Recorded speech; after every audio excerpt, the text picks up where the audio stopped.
Bonjour. Le gouvernement a décidé d'annuler 300 millions d'euros de crédits destinés aux collectivités pour cette année. Est-ce que ça vous met en danger ? Oui. Et c'est un petit coup de poignard dans le dos, puisque le Premier ministre et le Président de la République, lors de la conférence des territoires, nous avaient entonné l'air du « ayez confiance ». Le 17 juillet dernier. Vous verrez, c'en est fini des baisses brutales de dotation. Maintenant, ce sera liberté, expérimentation, innovation. Et en contrepartie, vous devrez faire vous-même des efforts. Et puis, 3 jours après, il signe un décret qui annule 300 millions d'euros de crédit d'investissement pour les collectivités locales. Et donc, c'est la mise en danger, notamment des collectivités rurales, les plus fragiles, qui ont besoin de ces sommes pour investir, et y compris les quartiers en politique de la ville comme les miens. Alors ça, c'est la méthode. Et pour vous, concrètement, c'est combien de millions d'euros en moins ? À ce stade, je ne peux pas vous le dire, puisque c'est notamment les préfets qui ajusteront les financements possibles pour les collectivités locales. Est-ce que ça veut dire que des chantiers seront annulés ? Potentiellement, oui. Vous ne le savez pas encore. Je ne le sais pas encore, mais en tout cas, de ce que je sais des lignes financières concernées, eh bien, c'est potentiellement des projets remis en cause. Le gouvernement dénonce un faux procès. C'est Jacques Mézard, le ministre en charge de la cohésion des territoires, qui affirme que ces coupes représentent, je le cite, seulement 0,3% de l'ensemble des transferts financiers de l'État en faveur des collectivités. C'est rien. Non, c'est pas comme ça que ça se passe. Quand vous avez 300 millions d'euros de crédit, c'est des sommes qui sont bien sûr modestes au regard de l'ensemble du budget de l'État et des dotations des collectivités locales, mais sur un certain nombre de projets très concrets, notamment dans des... Et encore une fois, la méthode de ce gouvernement, elle vise les plus fragiles, les collectivités les plus fragiles, qui ont besoin de ce soutien de l'État pour investir sur des projets très concrets, les territoires ruraux ou les quartiers en difficulté. La Seine-Saint-Denis, département le plus pauvre de France, tout à fait, de ma part, mais vous ne savez pas encore quel quartier, quel chantier sont concernés. J'ai des exemples très précis à l'esprit de lignes budgétaires potentiellement concernées. Moi, j'ai un parc, le parc de la Poudrerie en Seine-Saint-Denis, à Sevran, qui est concerné par ce qu'on appelle le fonds de soutien à l'investissement local, qui est concerné par ces annulations de crédit. Qu'est-ce que ça veut dire ? Est-ce que l'État, est-ce que le préfet de la Seine-Saint-Denis va donc revenir sur des engagements de mobiliser cette ligne budgétaire pour financer un projet de rénovation de ce parc, par exemple? Eh bien, je ne le sais pas encore. Vous ne le savez pas encore. Et donc, ça peut limiter notre propre capacité de décider nous-mêmes de nous engager dans ces projets. Emmanuel Macron avait promis pendant sa campagne d'exonérer de taxes d'habitation 80% des ménages. Donc c'est un coup dur pour les territoires. Et vous savez comment ça va être compensé, puisque le gouvernement a annoncé une compensation? Vous ne savez ça, c'est là aussi quelque chose qui nous inquiète considérablement, parce qu'on connaît ce refrain entonné régulièrement par l'État, tout gouvernement confondu. Nous allons vous compenser à l'euro près. Mais cette petite musique, on l'a déjà entendue, et ça se termine souvent très mal pour les collectivités locales. Donc oui, les maires, puisque là il s'agit des maires, la taxe d'habitation, sont très inquiets, parce que s'il y a un engagement de compenser la première année, eh bien, les années suivantes, c'est des financements en moins. Et donc, pour nos concitoyens, ce sont des écoles, ce sont des crèches, ce sont des services publics du quotidien qui sont potentiellement mis en cause.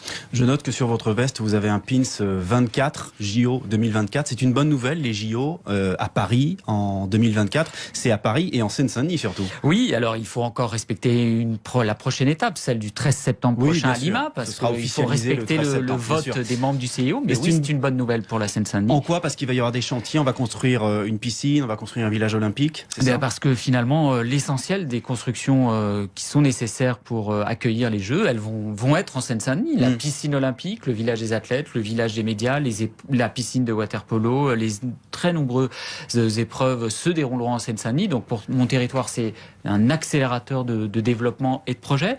Et puis aussi, dans ce territoire le plus jeune de France, c'est une formidable occasion de préparer la génération de 2024. Les futurs champions des épreuves de 2024 grandissent peut-être aujourd'hui dans les collèges de Seine-Saint-Denis. Donc oui, c'est un beau projet. Mais est-ce que ces infrastructures, est-ce que ces installations vont servir au-delà des Jeux? Parce qu'on a vu à Rio, il y a des stades à l'abandon, des piscines qui sont vides, pareil à Pékin.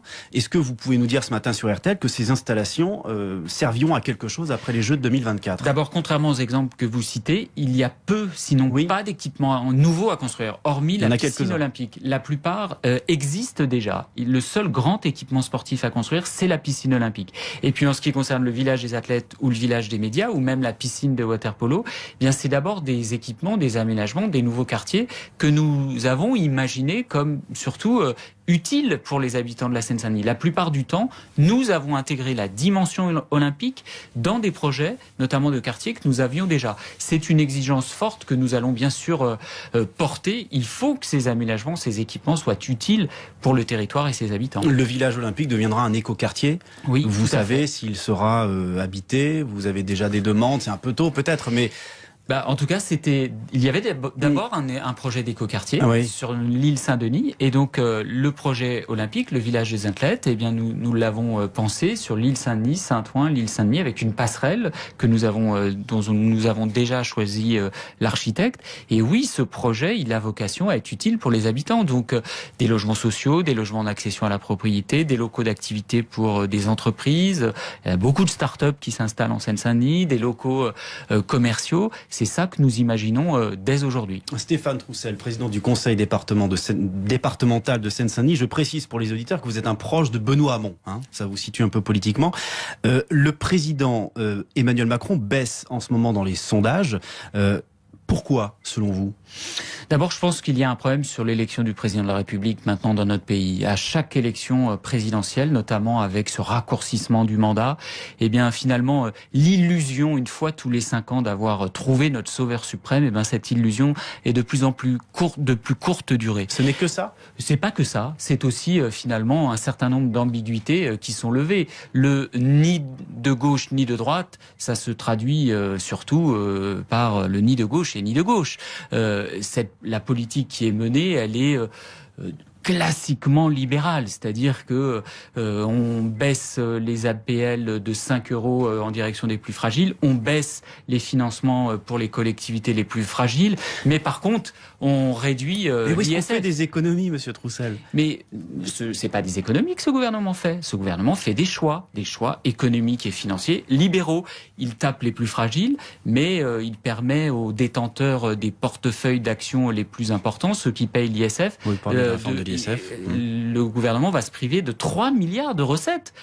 Où il les trouve, ces 3 milliards Il s'inquiète peu, là, des recettes de l'État quand il se prive d'une recette de 3 milliards. Mais Emmanuel Macron avait annoncé la couleur en même temps. Il a été élu et votre poulain, Benoît Hamon, il a fait 6%. Donc le choix a été fait par les Français. Oui, mais il faudrait revenir longuement sur la situation de l'élection présidentielle, sur la situation de la gauche, sur les difficultés qui ont été les nôtres et ce réflexe de vote utile pour éviter ce duel qu'on nous annonçait comme inéluctable Fillon-Le Pen. La réalité, c'est que notamment sur la réforme du Code du travail, on a le programme de François Fillon. C'est pas moi qui le dis, c'est Christian Jacob, le président du groupe LR à l'Assemblée nationale, qui disait finalement cette réforme, c'est 80% du programme de la droite. Donc les électeurs de gauche, notamment un certain nombre d'entre eux, qui par réflexe de vote utile ont voté pour le candidat qui paraissait le mieux placé, sont en train de se rendre compte qu'on a un programme ni de gauche ni de gauche. Alors ça, c'est la situation du président, du gouvernement. Votre ami Benoît Hamon a annoncé au début de l'été qu'il quittait le Parti Socialiste. Et vous ?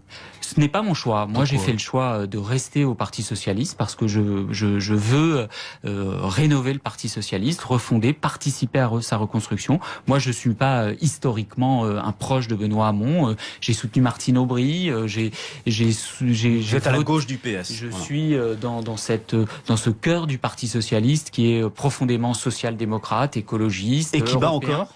Oui, je le crois, c'est difficile. On n'entend plus le pouls. C'est difficile. Nous avons subi des revers électoraux importants. Il faut tout reconstruire. Il faut accepter de mener ce travail de manière à la fois déterminée mais modeste. C'est difficile d'être audible pour le Parti Socialiste en ce moment. Et il faut reconstruire. Il y a une direction collégiale qui doit, avec une vingtaine d'élus, de membres du PS, qui doit plancher pour la fin du mois, pour un séminaire. Qu'est-ce qui doit sortir de ce séminaire ? Qu'est-ce que vous devez absolument changer ?